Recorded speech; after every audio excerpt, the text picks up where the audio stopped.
Oke teman-teman, selamat datang di channel R Plesiran Kandang. Oke teman-teman, kali ini saya ingin menunjukkan hasil dari peralihan pakan fermentasi yang beberapa bulan yang lalu saya sudah melakukan eksperimen dari perpindahan pakan antara fermentasi gedebok pisang beralih ke fermentasi gedebok pisang dicampur dengan fermentasi daun indigo vera, dan beberapa saya tingkatkan kadar proteinnya dengan daun indigo vera tersebut. Dan saat ini saya sudah mendapatkan hasil dari peralihan pakan fermentasi gedebok pisang yang awalnya hanya gedebok pisang saja, saya campur dengan daun indigo vera selama 3 bulan. Nah, saya ingin mengabarkan kepada teman-teman bahwasanya peningkatan pakan fermentasi ini memang dibutuhkan.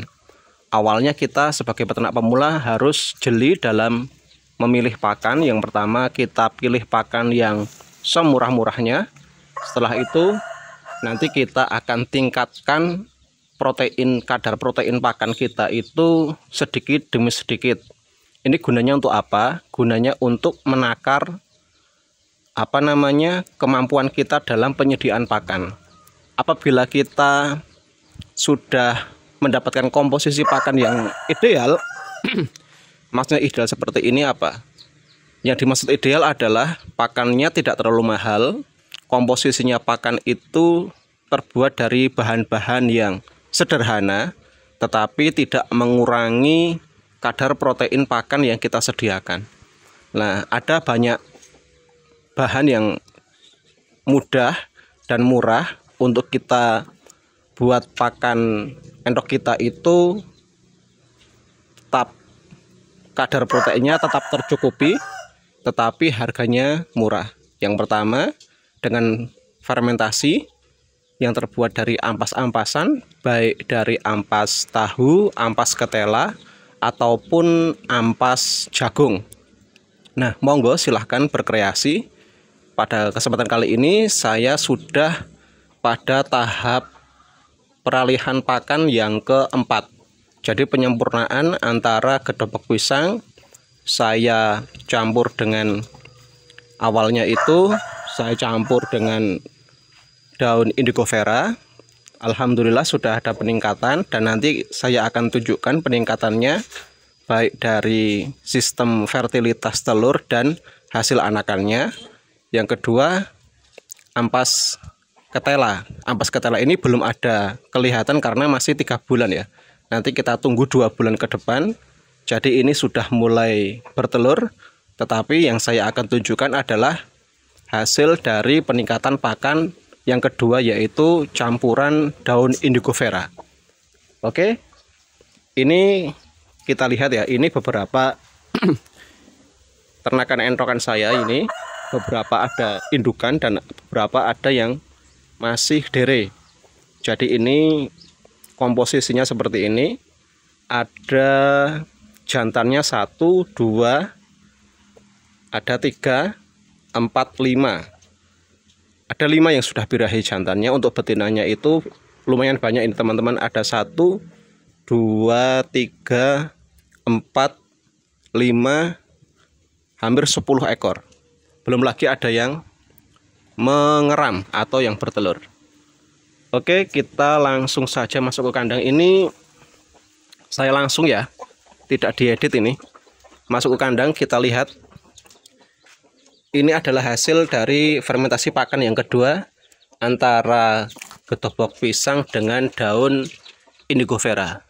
Ini alhamdulillah sudah berapa ini? 1, 2, 3, 4, 5, 6, 7. Sudah 7 butir.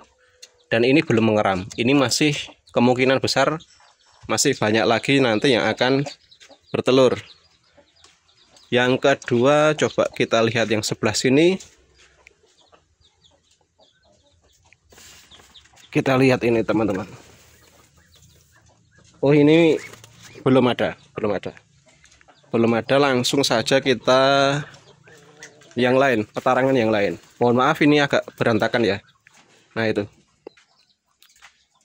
itu masih mengeram. sudah mulai mengeram itu. Kita lihat telurnya, semoga tidak stres ya teman-teman ya.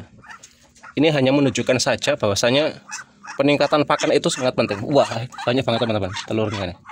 Bisa dilihat. Kita akan angkat. Tuh. Banyak banget teman-teman. Jadi memang peningkatan pakan fermentasi ini sangat penting ya.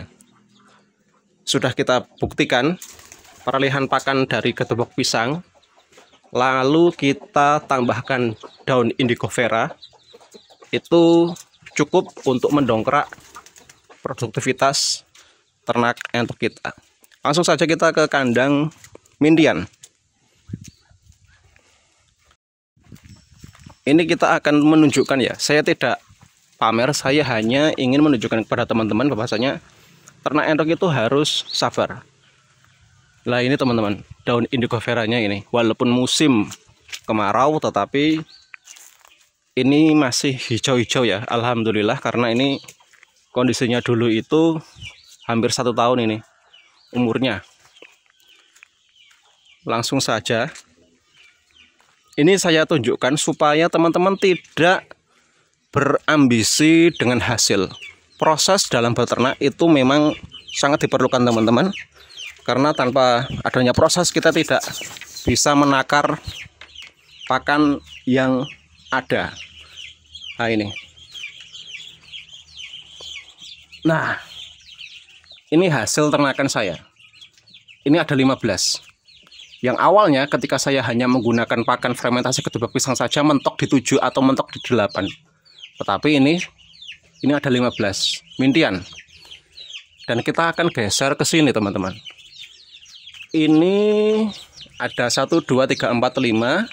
Ini 1 2 3 4 5. Jadi total ada 10. Awalnya ini adalah 12 butir telur, tetapi yang menetas hanya 10. Kita geser lagi ke sini teman-teman. Ini ada 1 2 3 4 5 6 7 8 9. Ada 9 ekor. Ini ada 9 ekor. Jadi bisa dilihat ya teman-teman ya, hasilnya itu memang sangat mengejutkan ya. Hasilnya ini sangat mengejutkan. Dalam pergantian pakan, fermentasi itu sangat diperlukan. Jadi teman-teman jangan melihat pakan itu harus mahal, jangan. Jadi kita dalam beternak entok, kita pilih pakan yang sederhana. Kita nanti akan melihat hasilnya 3 bulan ke depan. Mungkin dengan pakan fermentasi yang sederhana itu kita bisa berkreasi lagi, meningkatkan kadar proteinnya, ya kita tingkatkan. Dalam beternak itu setiap kreativitas kita, terobosan kita dalam vaksinasi ataupun dalam pemberian pakan fermentasi ataupun dengan pemberian pakan alternatif, itu paling tidak minimal 3 bulan baru bisa kelihatan hasilnya.